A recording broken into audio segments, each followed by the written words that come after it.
సఫలీకృతం కావాలని కూడా హెచ్చరిస్తా ఉన్నాను. తెలంగాణ రావాలంటే నీ కోదాడు బోర్డర్ కాడ కంపనాడు రోడ్డు మీద ఖబర్దార్, మీకు దిష్టి కూడా కడతాం. ఇవాళ మీరు తెలంగాణ దిష్టి జరిగి కోనసీమ కొప్పారిపోయిందని చెప్తా ఉన్నాను. కోనసీమ కొబ్బరి తోటలు ఎండిపోయినాయి, తెలంగాణ దిష్టి తాగంటున్నావు. కానీ మీకు దిష్టి కూడా కడతాం. ఎక్కడ మా పెళ్లిగా పోతే తెడ్డు మసిమంతా సిద్ధి ఎట్లా కట్టావో ఇవి కూడా మీకు కాడ కడతాం నిశ్చయంగా.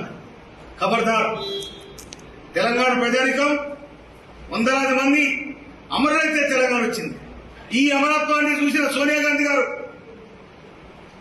ఇలా తెలంగాణ ఇచ్చిన తెలంగాణను బాగు చేసుకోవడానికి మా ప్రయత్నాలు మీకు జరుపుతా ఉన్నాయి. మీకు రాజధాని లేదు, రాజధాని కోసం నాన్న తీరు తట్టాలు పడుతుంది. మీరు అక్కడ బాగు చేసుకోండి, అన్నదమ్ములా కలిసిందాం. కానీ మా ఇంట్లో మా పొయ్యిలో మీరు అడుగు పెడితే పొయ్యి కాలుద్దన్న సంగతి మర్చిపోతుంది.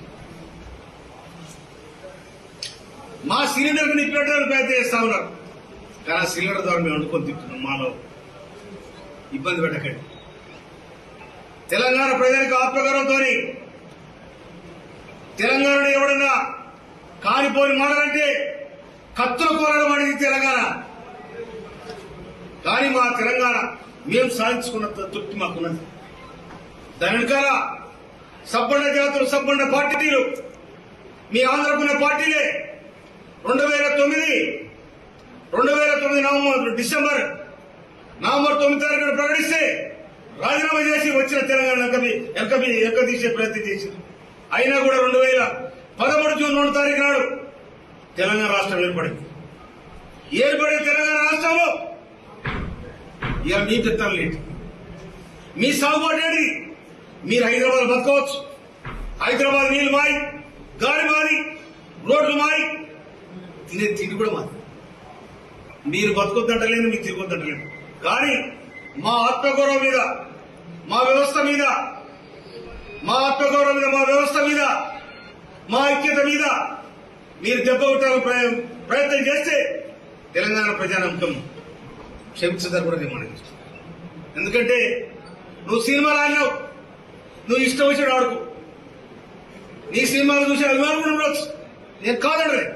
మీ సినిమా చూడొద్దంటలేను, మీకు అభిమానులు ఉండొద్దని అంటలేము. మీకు అభిమానులు ఉంచుకోండి, సినిమాలు ఆడండి, సింధులేయండి, దుంకులాయండి, ఎవరు చేయండి. కానీ సాధించుకున్న తెలంగాణ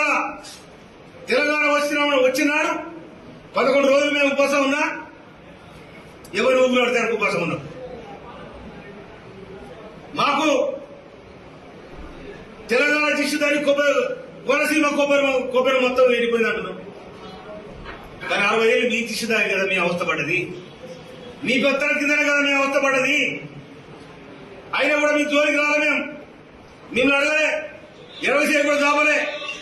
కానీ ఉన్నది లేదు తిని మేము ఉద్యమాలు చేసి తెలంగాణ సాధించుకున్నాం. మా నీళ్లు మాకు కావాలి, మా నియామకాలు మేం చేసుకోవాలి. మా మీద మీ పెత్తనం ఏందని 60 సంవత్సరాల కొట్లాటలు 12 సంవత్సరాల కింద కాంగ్రెస్ పార్టీ సోనియా గాంధీ సబ్బండ జాతర నినాదం, సకల జనుల సమ్మె నినాదం, వంట మార్పు నినాదం, ధర్నాలు, రస్తారోకోలు, వందలాది మంది బలిదానాలు, వీటి ఫలితమే తెలంగాణ రాష్ట్రం ఏర్పడింది. కానీ ఇవాళ ఆంధ్ర వాళ్ళు వచ్చి తెలంగాణ రాష్ట్రం ఏర్పడిన సందర్భంగా నేను 11 రోజులు పస్తునున్నా నాకు ఇష్టం లేకని చెప్పి ఎవరు పవన్ కళ్యాణ్ మాట్లాడతాం. పస్తులుంటే నువ్వు ఎవరి కోసం పస్తులంటే మా మీద, మా 4 కోట్ల తెలంగాణ ప్రజానికం మీద మీరు విషం కక్కినట్టే కదా. మా తెలంగాణ రావడానికి ఇష్టం లేదు కదా, తెలంగాణ రాష్ట్రం ఏర్పడడానికి ఇష్టం లేదు కదా, దోసుకుంటే దాచుకుని అలవాటైంది కదా. మాది మాకు కావాలని మేము అడుగుతుంది తప్ప మీది కావాలని ఏనాడు కూడా అడగలే. మీ అంచుకు రాలే, మీ కంచంలో పొత్తు లేదు మాకు. కానీ తెలంగాణ అనేది ఆత్మగౌరవానికి సంబంధించింది. ఆనాడు మా నైజాంలో కొంత పొరపాటు చేయొచ్చు, కానీ ఆయన కట్టిన నిర్మాణం, ఆయన చేసిన నిర్మాణం ఇవాళ 100 సంవత్సరాలుగా ఆర్ట్స్ కాలేజ్ కానీ, ఉస్మాన్ హాస్పిటల్ కానీ, నిజాం సాగర్ కానీ, ఇవన్నీ కూడా తెలంగాణ శ్రమజీవుల రక్త తర్పణం చెమట చుక్కలన్న సంగతి మర్చిపోద్దని మనం చేస్తా ఉన్నాడే.